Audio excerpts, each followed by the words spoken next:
सिंधुदुर्ग जिल्ह्यामध्ये जिल्हा परिषद आणि पंचायत समितीच्या निवडणुका ज्या आहेत ते होऊ घातलेल्या आहे आणि 100 जागांसाठी पंचायत समितीच्या निवडणुकी प्रक्रिया पार पडते आणि जिल्हा परिषदच्या 50 जागांसाठी निवडणुकी प्रक्रिया पार पडत असताना मात्र सिंधुदुर्ग जिल्ह्यामध्ये महायुतीची सभा आहे ती मात्र जाहीर सभा होताना पाहायला मिळते। देवेंद्र फडणवीस यांची ही सभा जी आहे ती मात्र कणकवलीच्या उपजिल्हा रुग्णालयासमोर उद्या दुपारी 4 वाजता ही सभा होणार आहे आणि या सभेकडे मात्र संपूर्ण सिंधुदुर्गवासियांचं असेल किंवा राज्याचं देखील कोकणवासियांचं देखील लक्ष लागून राहिलेलं पाहायला मिळतं।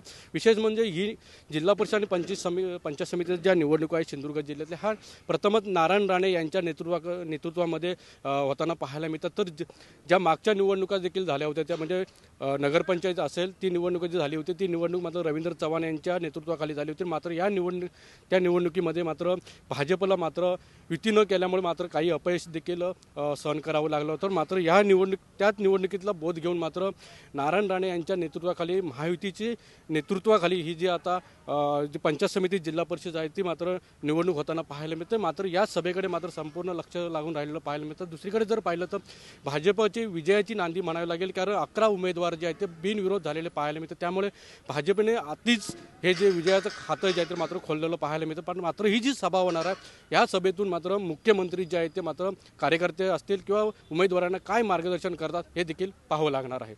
अनंत पाताडे, TV9 मराठी, सिंधुदुर्ग।